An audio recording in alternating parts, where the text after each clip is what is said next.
Warahmatullahi wabarakatuh. Alhamdulillah wassalatu wassalamu ala Rasulillah wa ala alihi wa sahbihi wa mawalah ma ba'du. Adik-adik mahasiswi semester 5C yang saya banggakan. Baik, pada pertemuan kali ini kita akan mendiskusikan kitab tafsir Nahwa Tafsir Mawdu'ain Suwaril Quran Al-Karim karya Muhammad Al-Ghazali. Tapi sebelum kita memulai diskusi kita terlebih dahulu membaca surat Al-Fatihah. Kita hadiahkan kepada mu'alif kita, yakni Syekh Muhammad Al-Ghazali. Selain itu juga kita hadiahkan kepada guru-guru kita. Dan juga semoga dengan pembacaan surat Al-Fatihah, adik-adik beserta keluarga selalu diberikan kesehatan dan perlindungan Allah Subhanahu wa Ta'ala, dan juga semoga apa yang menjadi hajat adik-adik selalu diberikan kemudahan, kelancaran, dan keberkahan. Ila hadhihi khalaikum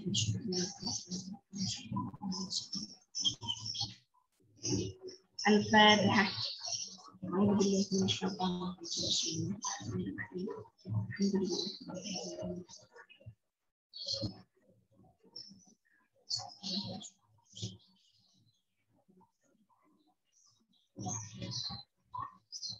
Amin amin ya rabbal alamin.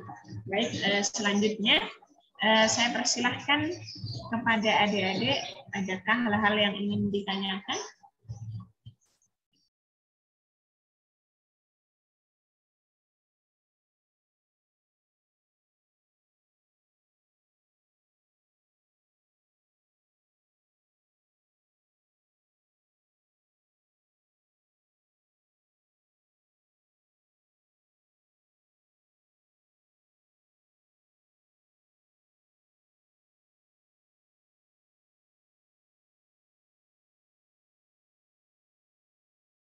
Ibu izin bertanya.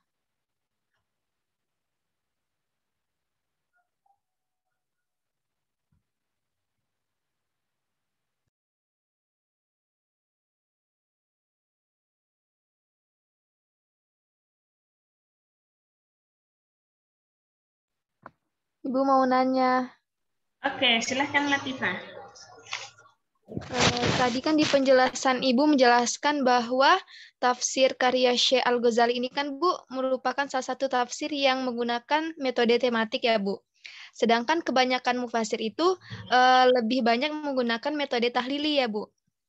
Yang saya ingin tanyakan itu apakah banyak terdapat perbedaan Bu antara tafsir karya Al-Ghazali ini dengan tafsir mufasir yang lainnya?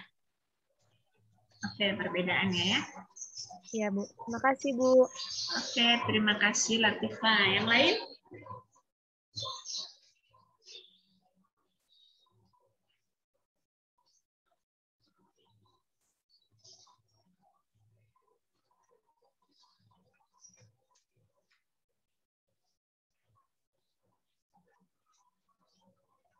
Ada lagi? Jadi ini pertemuan ke-9 ya, Jelita ya? Ke-9, Bu, sekarang. Oke. UTS sudah pada dikumpulin? Hari ini terakhir kan ya, Bu? Iya.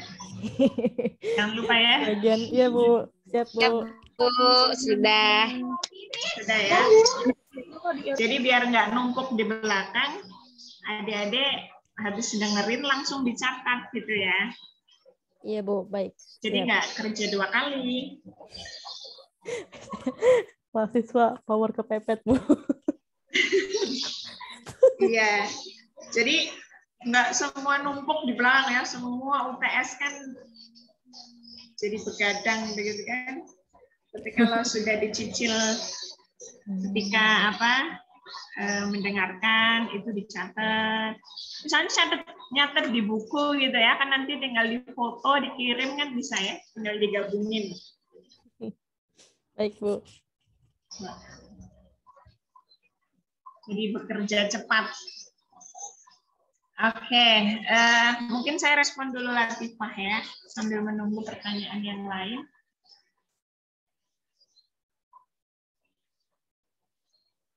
Oke, tadi Latifah menanyakan eh, bagaimana perbedaan penafsiran Muhammad Al-Ghazali dengan mufasir-mufasir yang lain gitu ya. Oke. Kitab tafsir ini nahwa tafsir maudhu'i li suwaril Qur'an karya Muhammad Al-Ghazali. Jadi Al-Ghazali di sini kan Al-Ghazali yang punya Ihya Ulumuddin ya. Jadi berbeda deh. Kalau yang punya Ihya Ulumuddin itu hidup di abad 11. Beliau kan kalau tidak salah ya, meninggalnya itu 1058 Masehi ya. Berarti kan abad 11. Sementara yang kita pelajari itu beliau hidup di abad 20. Jadi terpenang jauh ya, terpantau jauh jaraknya. Jadi yang kita pelajari bukanlah Al-Ghazali seorang sufi, seorang ahli tasawuf, bukan ya. Jadi beda orang. Oke, itu yang pertama. Kemudian kalau tadi Latifah menanyakan apa sih sebetulnya perbedaannya, tentunya berbeda ya, karena kitab-kitab tafsir sebelumnya disuguhkan dengan metode tahlili. Namanya tahlili itu kan dari surah An-Nas, dari surah Al-Fatihah sampai surah An-Nas dan membahasnya itu ayat per ayat, ya, secara urut sesuai dengan tartib mushafi. Tetapi kalau maudhu'i itu kan ada dua ya, maudhu'i surat dan maudhu'i tema. Kalau maudhu'i surat berarti melakukan penafsiran satu surat tetapi disuguhkan dalam bentuk maudhu'i. Jadi kalau misalnya Muhammad Al-Ghazali ya, itu ketika beliau menafsirkan, maka beliau akan sampaikan dulu tema surat itu apa. Tema suratnya. Kalau mufasir yang tahlili kan tidak seperti itu ya. Jadi beliau sebutkan dulu tema besar daripada surah ini, misalnya An-Nisa ya, itu berbicara tentang dua hal. Temanya ada dua. Yang pertama adalah al-usrah wa qadhayaha, yakni berbicara tentang keluarga dan yang berhubungan ya dengan keluarga. Kemudian yang kedua adalah al-ummah. Al-ummah itu berarti al-mujtama al-kabir, masyarakat secara luas. Itu namanya al-ummah. Jadi kalau al-usrah itu masyarakat kecil, berarti lingkupnya hanya keluarga, sementara al-ummah itu masyarakat secara luas. Makanya kemudian beliau membuat tema sentral, tema yang paling utama itu adalah al-alaqat al-ijtimaiyah, hubungan sosial. Gitu ya. Jadi An-Nisa beliau memberikan tema al-alaqat al-ijtimaiyah, hubungan sosial. Baik itu hubungan sosial dalam bentuk keluarga maupun hubungan sosial dalam masyarakat secara besar, al-mujtama al-kabir, yakni al-ummah. Jadi beliau tentukan dulu tema pembahasannya. Oke, coba Lutfiyah sambil megang Quran nggak? Saya, Bu. Oke, sambil megang Quran ya.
Di-mute, Bu, suaranya. Oke, dari tadi ternyata di-mute. Sudah dipegang Qurannya? Atau siapa yang mau megang?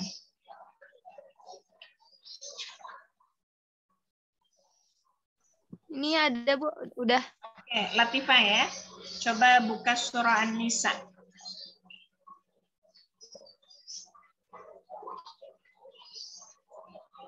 Di ayat pertama, Bu, ya? Ya, ayat pertama. Coba dibaca terjemahannya ayat pertama, Latifah.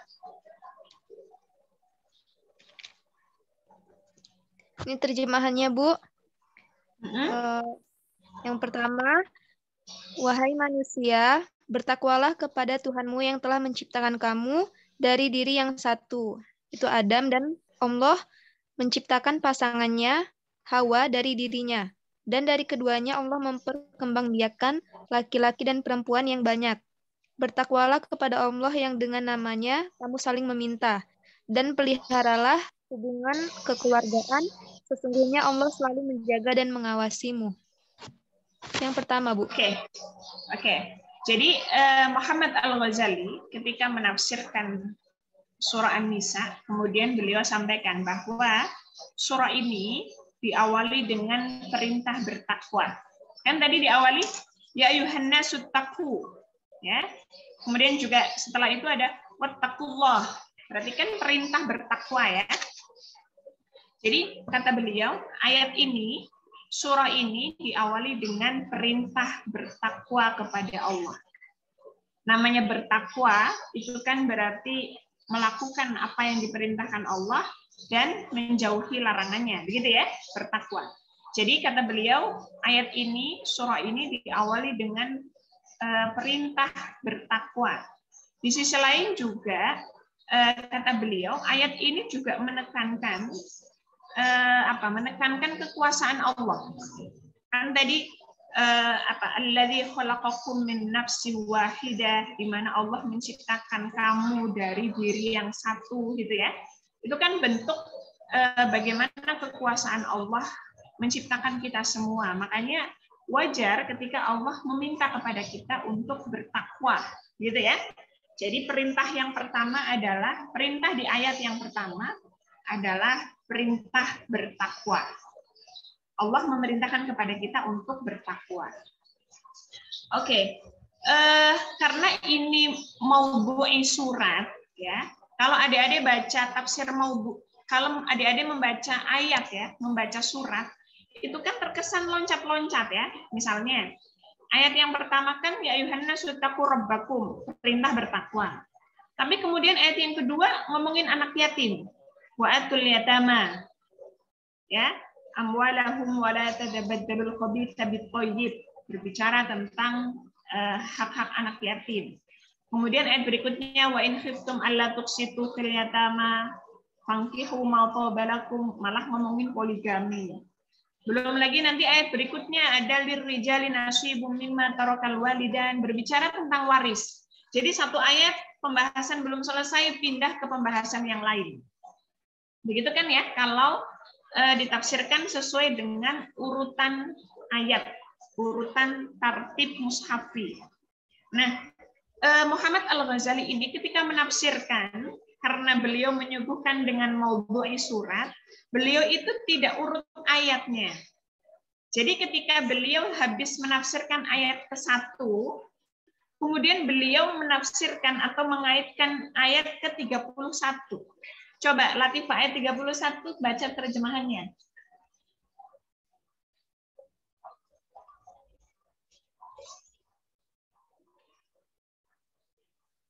Latifah?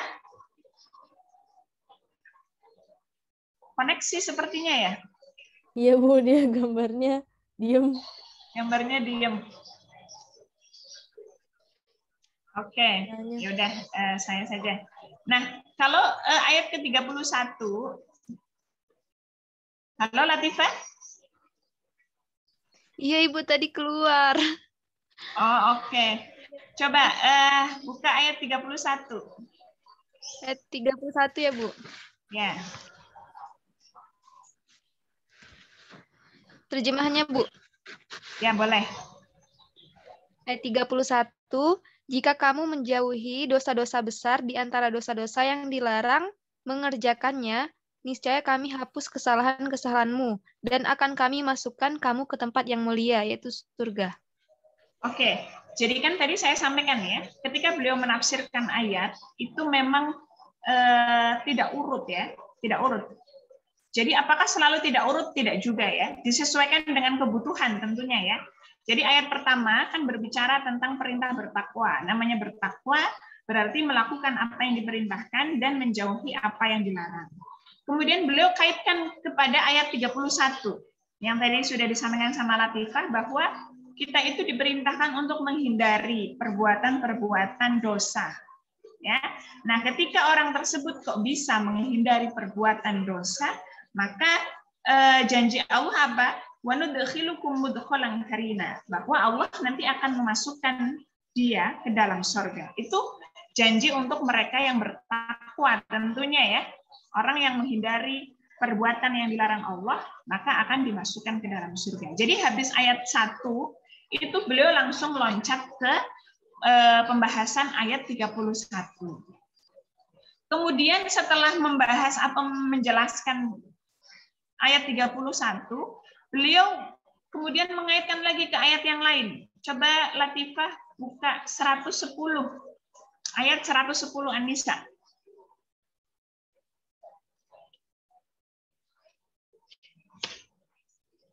Iya, udah, Bu. Nah, coba dibaca terjemahannya. 110. Dan barang siapa berbuat kejahatan dan menganiaya dirinya, kemudian dia memohon ampunan kepada Allah, niscaya dia akan mendapatkan Allah Maha Pengampun, Maha Penyayang. Oke, jadi kalau ayat yang pertama tadi, Allah memerintahkan kita bertakwa, kemudian di ayat 31 dikaitkan dengan ayat 31 di mana orang yang menghindari dari perbuatan dosa itu, maka janji Allah adalah surga. Gitu ya. Terus beliau kaitkan lagi dengan ayat 110 di mana bagaimana kalau kemudian ada orang yang melakukan kejahatan. Maka di situ wa may ya'mal su'an aw yadhlim nafsahu, barang siapa yang melakukan kejahatan atau dia mendolimi diri sendiri, tapi kemudian dia bertaubat, ya, tsumma yastaghfirillah, maka ya nanti Allah akan mengampuni dosa mereka.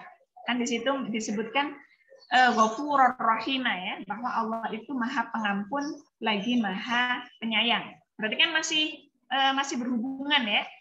Kemudian setelah beliau menghubungkan 110, beliau menghubungkan atau menafsirkan ayat 48. Coba dibuka 48 Latifah.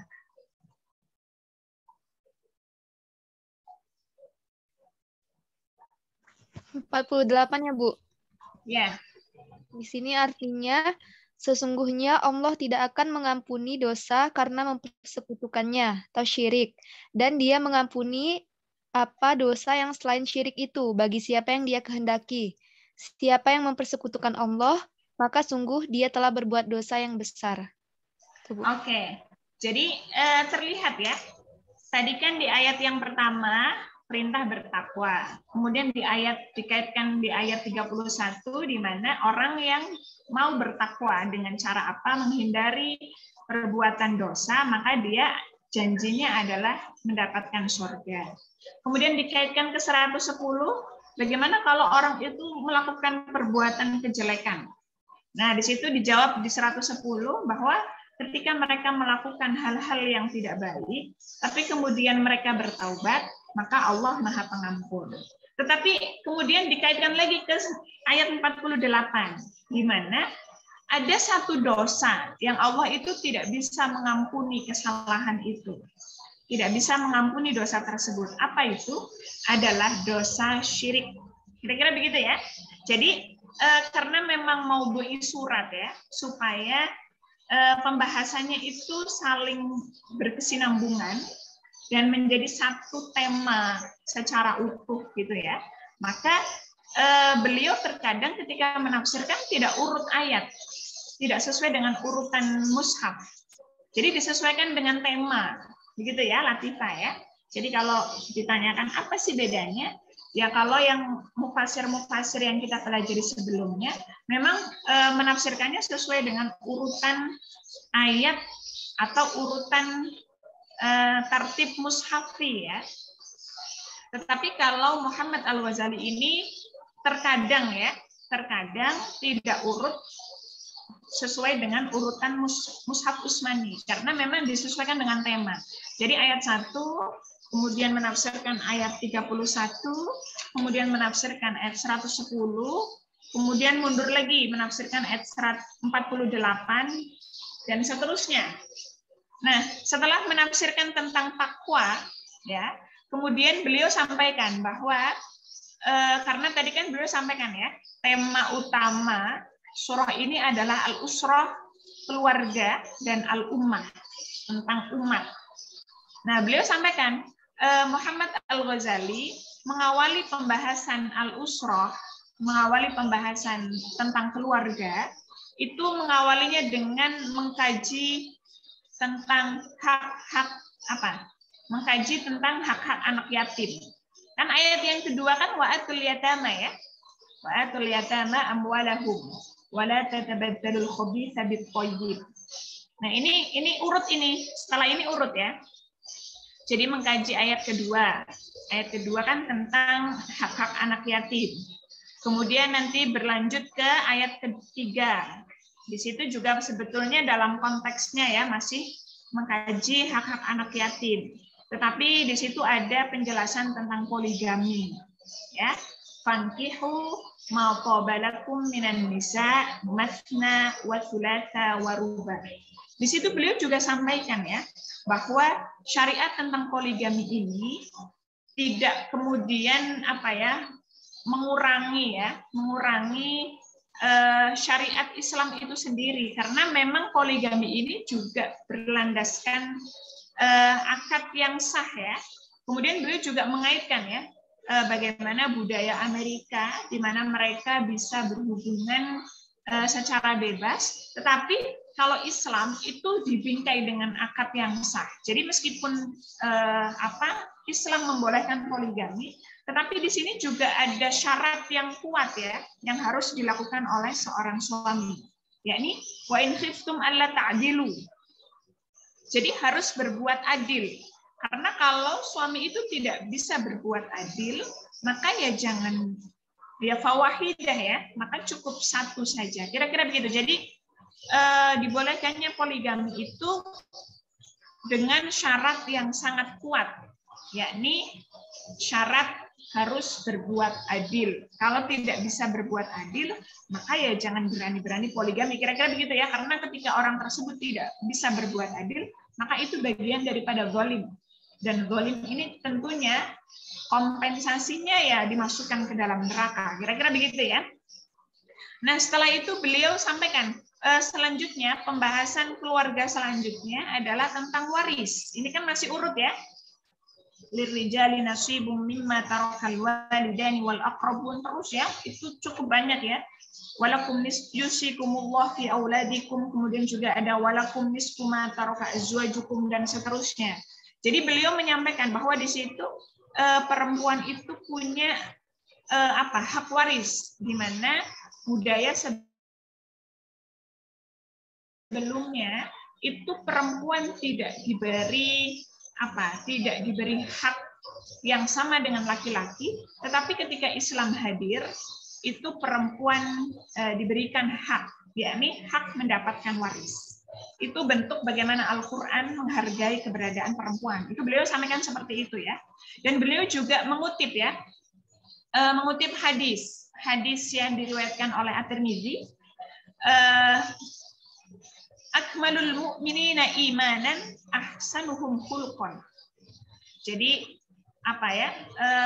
orang mukmin yang memiliki kesempurnaan iman itu adalah mereka yang memiliki akhlak yang baik. Kemudian hadis berikutnya, wa khiyarukum linisaihim. Jadi sebaik-baik mereka adalah mereka yang berbuat baik terhadap perempuan. Nah, ini juga membuktikan ya bahwa penafsiran beliau ini juga tidak hanya birra'yi, tetapi juga bil ma'thur. beliau menampilkan hadis. Ini membuktikan bahwa memang dari awal Islam itu tidak seperti budaya-budaya sebelumnya ya, yang dimana memarginalkan perempuan, tetapi Islam hadir memberikan ruang yang sama, baik laki-laki maupun perempuan diberikan hak, ya, diberikan hak mendapatkan warisan. Terus kata beliau juga sampaikan, memang di situ terjadi perbedaan ya, artinya laki-laki mendapatkan lebih banyak daripada perempuan, karena memang laki-laki punya tanggung jawab yang lebih ya. Perempuan tidak wajib mencari nafkah, tetapi kalau laki-laki wajib mencari nafkah, gitu ya. Yang kemudian nanti beliau membahas tentang kan ada ayat yang ini, ya ayyuhalladzina amanu, tentang mewariskan perempuan. Mana ayatnya coba? Ya ayyuhalladzina amanu la yahillu lakum ya antarithun nisa'a karha. Jadi beliau juga mengaitkan bahwa waris perempuan itu tidak bisa diwariskan. Karena budaya pada saat itu tuh perempuan itu diwariskan. Jadi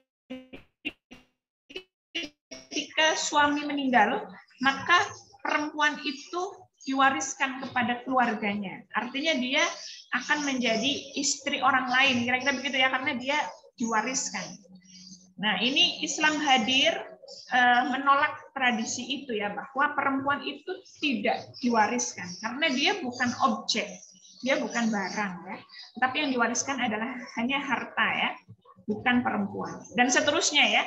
Kemudian nanti ada hurrimat alaikum ummahatukum, itu kan juga masih tentang al-usrah ya, tentang keluarga. Begitulah kita ya. Jadi bisa tergambar ya bagaimana Muhammad Al-Ghazali itu menyuguhkan penafsiran karena disuguhkan dengan maudhu'i surat.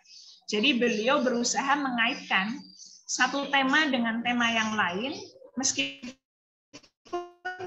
memang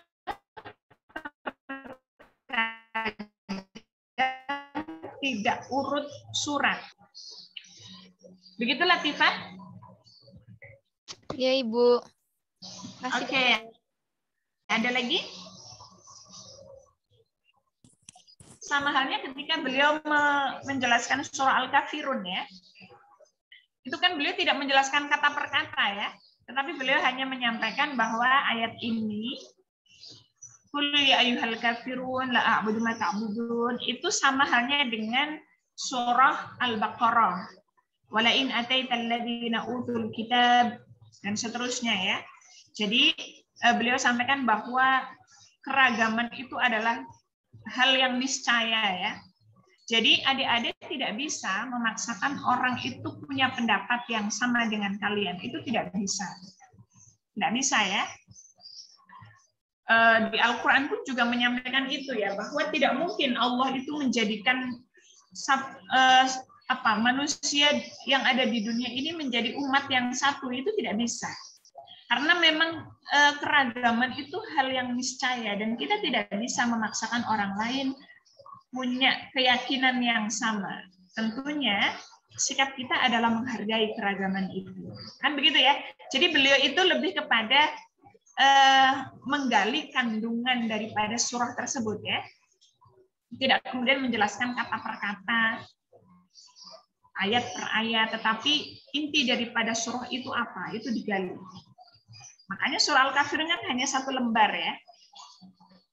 Berbeda dengan mufasir-mufasir yang lain yang mungkin akan menggali dulu Qul ya ayyuhal kafirun, akan menggali makna mufradatnya dulu dan lain sebagainya ya. Makna dari aspek lugawinya ataupun makna yang lainnya. Kalau beliau tidak, beliau langsung kepada apa sih sebetulnya tema atau kandungan pokok dari pembahasan tersebut, dari ayat tersebut. Yang intinya adalah bahwa di surah Al-Kafirun itu keragaman merupakan hal yang niscaya. Kita tidak bisa menghindari itu. Tentunya sikap kita adalah menghargai mereka. Kenapa kata beliau ya? Kenapa sampai sekarang kok masih terjadi? Ya mungkin kalau dalam konteks saat ini istilahnya intoleransi ya. Ya lagi-lagi karena masing-masing masih belum bisa menghargai satu sama yang lain. menganggap dirinya yang paling benar, yang lain salah, bahkan sesama muslim pun terkadang mengkafirkan antara satu yang lain. Itu kan berarti dia memaksakan orang lain punya keyakinan yang sama. Berarti dia tidak bisa menghargai keragaman, tidak bisa menghargai perbedaan. Begitu.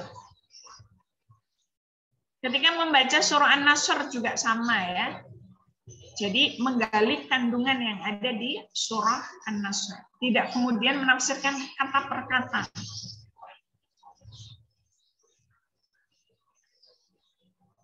Ada lagi? Jadi kalau kita lihat ya, tafsir maudhu'i itu lebih diminati di abad era saat ini ya, abad 20, abad 21. Itu kitab penafsiran, model penafsiran itu yang banyak diminati oleh para pengkaji tafsir ya dengan menggunakan tematik ya. Ya kayak Pak Kiai Asin Sakho punya karya tentang perempuan. Ataupun yang lain ya, itu kan berarti menggali ayat-ayat yang berbicara tentang perempuan itu apa saja. Itu kan juga dalam bentuk maudhu'i ya.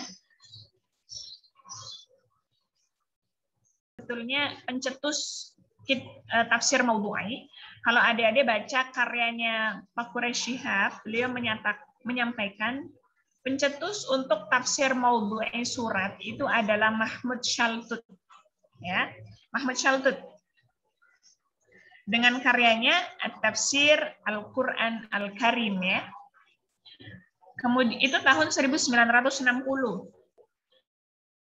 Sementara kalau yang mencetuskan tafsir maudhu'i tema ya, kalau tadi kan surat ya, kalau tema itu adalah Ahmad Sayyid Al-Qumi tahun 1981 ya, yang kemudian nanti dikembangkan oleh Farmawi dengan karyanya Al-Bidayah fi Tafsir Al-Maudhu'i dan lain sebagainya ya.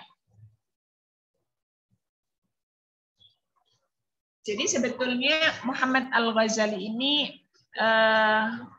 bukan pencetus tafsir maudhu'i ya, tetapi gagasan beliau atau kitab tafsir yang beliau suguhkan ini perlu diapresiasi ya, karena beliau mampu melakukan analisa ya, mengaitkan antara satu ayat dengan ayat yang lain, yang kemudian nanti akan ditemukan tema utama ya, menjadi satu kesatuan yang utuh. Jadi dalam satu surah itu terkesannya pembahasan temanya itu banyak dan terkesan loncat-loncat, tetapi dengan pendekatan maudhu'i surat, maka yang terkesan pembahasannya itu terpotong-potong, kalau dengan menggunakan maudhu'i surat, maka akan mengaitkan ya, terjadi kesinambungan, adanya keterkaitan antara satu ayat dengan ayat yang lain, dan menjadi satu pembahasan yang utuh. Yang tadi saya contohkan itu ya, penafsiran beliau dari ayat pertama dikaitkan ke ayat 31, dikaitkan ke 110, dikaitkan ke 48. Sebetulnya itu masih ada lanjutannya ya, beliau kaitkan ke ayat 17. Jadi itu masih nyambung pembahasannya.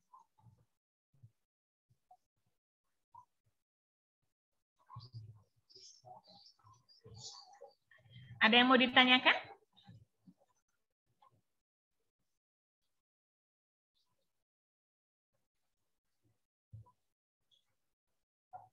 Atau sudah jelas?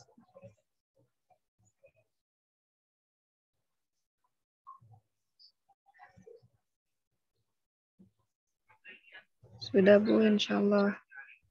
Sudah jelas ya? Insya Allah, Bu. Oke, kalau sudah jelas, mungkin kita cukupkan dulu kali ya. Kalau memang sudah tidak ada lagi yang bertanya, kita akhiri atau gimana? Dan teman-teman sedang ada yang ingin bertanya lagi. Mungkin.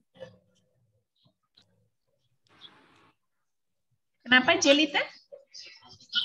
Mungkin teman-teman sudah nggak ada yang bertanya lagi. Kalau nggak ada, Oke, sudah tidak ada ya?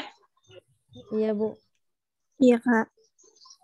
Oke, karena sudah tidak ada lagi yang ditanyakan, mungkin kita cukupkan dulu, atau mungkin nanti kalau ada hal-hal yang baru terpikirkan mungkin ya, baru ya ada, nggak apa-apa, disampaikan saja di grup. Nanti kita diskusikan di pertemuan berikutnya ya. Oke, untuk UTS segera ya. Kalau bisa ngirim sekarang, karena kan terkadang bisa jadi nanti malam mati lampu atau gimana ya, kita kan nggak tahu kondisi nanti. Jadi jangan sampai terlambat ya. Oke, karena sudah tidak ada lagi yang bertanya, kita cukupkan pertemuan ke-9 ini. Kurang lebihnya saya mohon maaf yang sebesar-besarnya. Semoga adik-adik selalu diberikan kesehatan. Wassalamualaikum warahmatullahi wabarakatuh. Waalaikumsalam warahmatullahi wabarakatuh.